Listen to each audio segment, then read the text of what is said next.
Bismillahirrahmanirrahim. Assalamualaikum warahmatullahi wabarakatuh. Waalaikumsalam warahmatullahi Alhamdulillah, wabarakatuh. nusallimu ala rasulillah sayyidina Muhammadin bin Abdillah wa ala alihi washabihi wa mawalah wa la haula wa la quwata illa billahil aliyyil azim. Ahibal kiram, kembali lagi bersama kami Al-Fakir selaku moderator di majelis tanya jawab, dan di samping kami alhamdulillah udah ada narasumber yang insya Allah akan menjawab setiap pertanyaan-pertanyaan yang udah kami kemas dalam buku catatan pertanyaan. Dan mungkin langsung ke pertanyaan, Ustaz. Marhaba. Untuk pertanyaan pertama dari akun yang bernama Irnawati. Assalamualaikum warahmatullahi wabarakatuh. Waalaikumsalam warahmatullahi wabarakatuh. Mau bertanya bagaimana hukumnya membaca Al-Quran melalui handphone? Apakah harus berwudu dulu atau tidak? Terima kasih. Assalamualaikum warahmatullahi wabarakatuh. Waalaikumsalam warahmatullahi wabarakatuh. Naam. Bagaimana hukumnya membaca Al-Quran melalui handphone? Apakah harus berwudu dulu atau tidak? Pertama, membaca Al-Quran adalah suatu kemuliaan. Sampai dikatakan Al-Imam Ahmad bin Hanbal radhiyallahu anhu wa ardah hujjatul Islam. Di salah satu riwayat beliau pernah mimpi aulia itu langsung bertemu dengan Allah Subhanahu wa taala. Dan di kesempatan itu beliau bertanya, apa ibadah yang paling utama ya Allah? Maka Allah menjawab, ibadah yang paling utama yang mendekatkanku dengan hamba-hambaku adalah qiraatul Quran, membaca Al-Quran. Dan beliau bertanya lagi, membaca Al-Quran apakah dengan paham artinya atau tidak? Baik dengan paham ataupun tidak, membaca Al-Quran tetap berpahala dan keutamaan yang agung.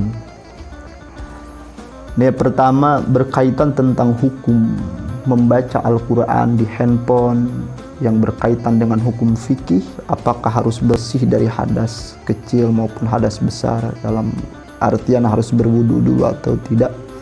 Itu kita kembali ke hukum yang masyhur di kitab-kitab yang dikaji di pondok-pondok pesantren, di antaranya kitab Syafinatun Najah.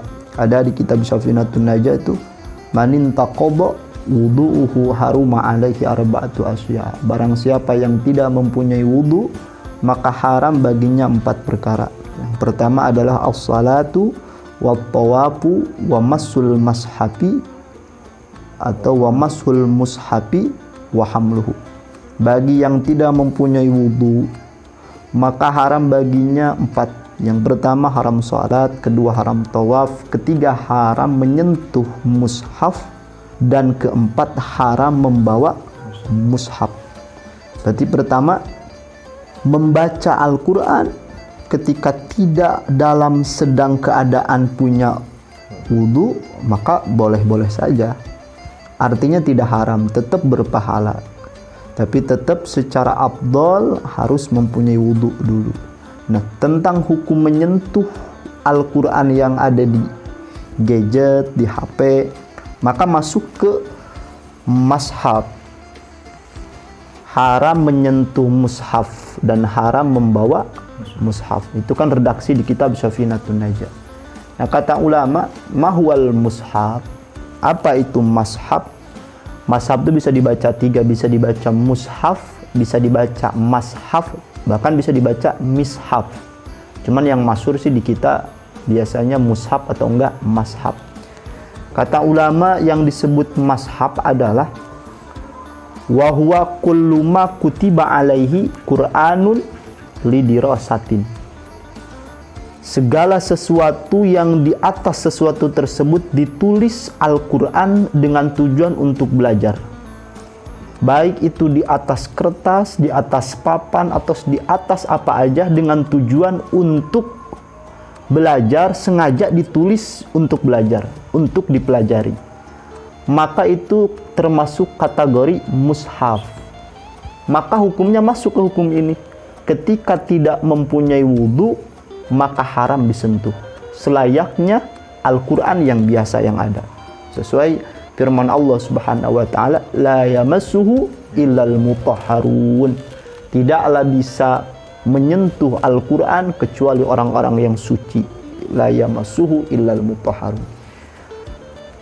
kedua, mazhab itu kembali yang disebut mazhab kata ulama adalah kullu ma kutiba alaihi Qur'anun lidirasatin. Segala sesuatu yang di atas sesuatu tersebut ditulis zahir Al-Qur'an dengan tujuan untuk belajar atau dipelajari.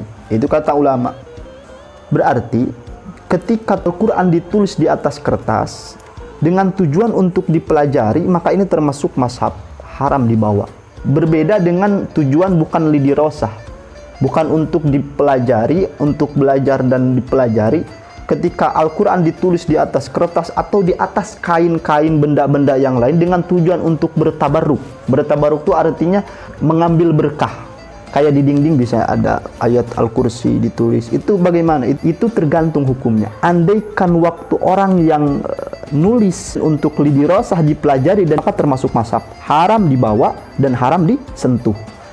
Tapi ketika tujuan penulisan awalnya untuk tabaruk atau hiasan tabaruk, mengambil berkah dari kalamullah yang dihias ditulis, maka itu tidak termasuk mushaf. Begitupun Al-Quran yang ada di dalam gadget, di HP, di Android, itu tidak dikategorikan mushaf. Kenapa? Karena itu bukan Al-Quran yang ditulis sebagaimana ta'rif mushaf menurut ulama. Karena hakikatnya adalah kalau Al-Quran yang ada di aplikasi, di HP, itu pantulan dari sebuah cahaya software yang ada di dalam. Artinya sederhananya seperti ini, ibarat pantulan dari bayangan Al-Quran yang ada di kaca. Contoh, misalkan ini ada kaca dinding, ini ada Al-Quran.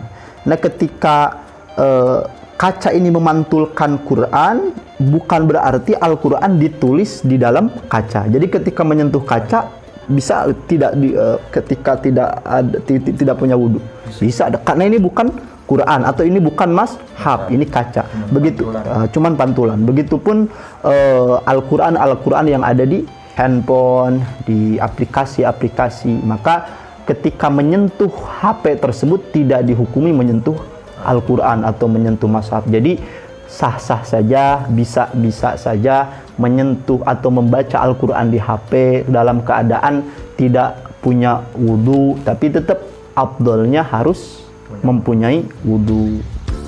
Mungkin dianggap sekian.